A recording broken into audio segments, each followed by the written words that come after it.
Благодарам. Ова е просто неверојатно. Повеќето градови во Република Македонија не еден ден, не една недела, не еден месец, туку 365 дена во годината живеат во канцероген облак и оној момент кога опозицијата ќе помисли дека треба да го одработи она заради кое што го зема платата и ќе побара од мнозинството сите заедно да превземеме нешто во врска со тоа, наместо конкретни резултати, вие имате позиција која што бара виновник во опозицијата. Криви се сите овде, освен тие кои што 10 години владеат. Меѓутоа, ако малку се загребе под површината, ќе стане јасно дека ова е најубавата прилика која што може да го покаже не цивилизацијскиот јаз, туку цивилизацијската дупка помеѓу владеачкото мнозинство и опозицијата во оваа држава. Владеачкото мнозинство на оние резултати кои што ги покажуваат мерните станици, ако што велат 19,9 пати повеќе од максимално дозволената количина P10 и 25 честички, вели дека сите мерки се превземени, замислете, но опозицијата ќе искористи оваа прилика да ви го покаже својот однос кон оваа тема. Ова е одговорноста на која и начинот на кој што мојата партија и нашата коалиција гледаат на овој проблем. За разлика од вас. Загаденоста немаше да биде помала ако не се исечеа 47 дрва во дворот на Уким. Ама немаше да се препознае дека ова собрание, како и власта во Македонија, глуматарат институции.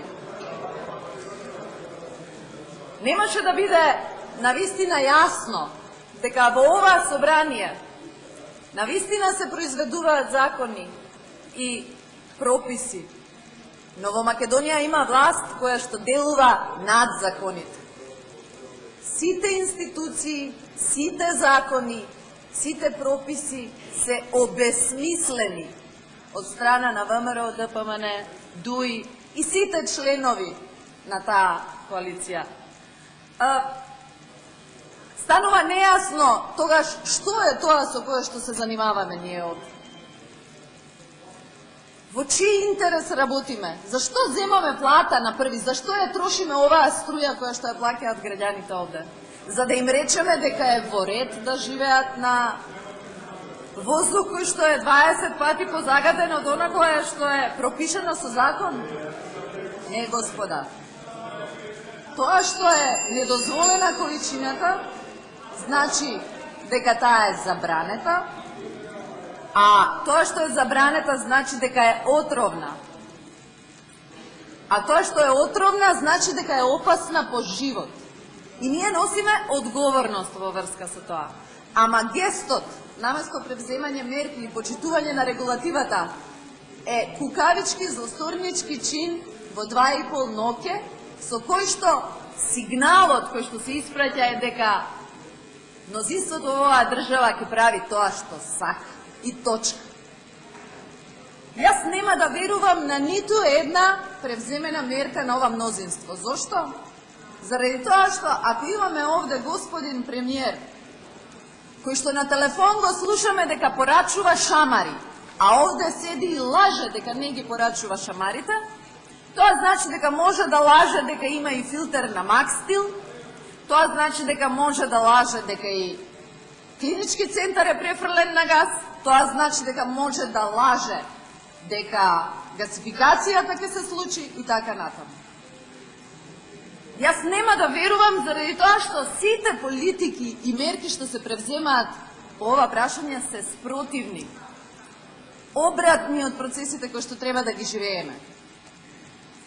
Се забетонира сите зелени површини заради тоа што оваа власт е погребално предпријатие кое го интересираат само парцели и надгробни споменици. Наместо да се инвестираат 37 милиона евра во трамвај, заради тоа што со ИПА фондови, проектот кој што чинеше 257, можевме да го направиме само со 15% учество и тоа на 20 години отплата.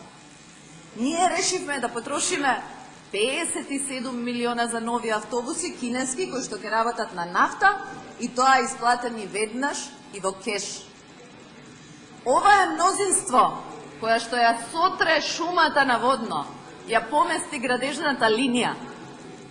Ова е мнозинство кое што наместо да работи на благосостојбата на своите граѓани која избрале за собствени чиновници тоа да го прават, ја интересираат само профити и провизии. Овој однос не е само неодговорен и невкусен. Тоа е фашистички однос кон своите граѓани. Во Скопје се случи комплетно превртување на урбанистичката пирамида која што требаше да обезбеди квалитетен живот. Тоа го правевте што од неукост, што од интерес. Ако во урбанизмот неговото височество пешакот треба да ја има најважната улога во сообраќајот, па по него требаше да биде неговото височество велосипедистот, па потоа на трето место да биде квалитетниот јавен превоз кој што треба да ги попишмани граѓаните да користат собствени возила, вие најголем простор обезбедивте за моторните возила, а при тоа овде е место и да се спомене дека заради ситни политички поени дозволивте увоз на над 190.000 возила стари, од кои што Европа се Колеги, ве молам за тишина, ве молам, бидете коректни. Заради тоа што беше тоа нивни еколошки отпад. Почитувани граѓани, Скопје имаше катастрофален земјотрес 1963 година.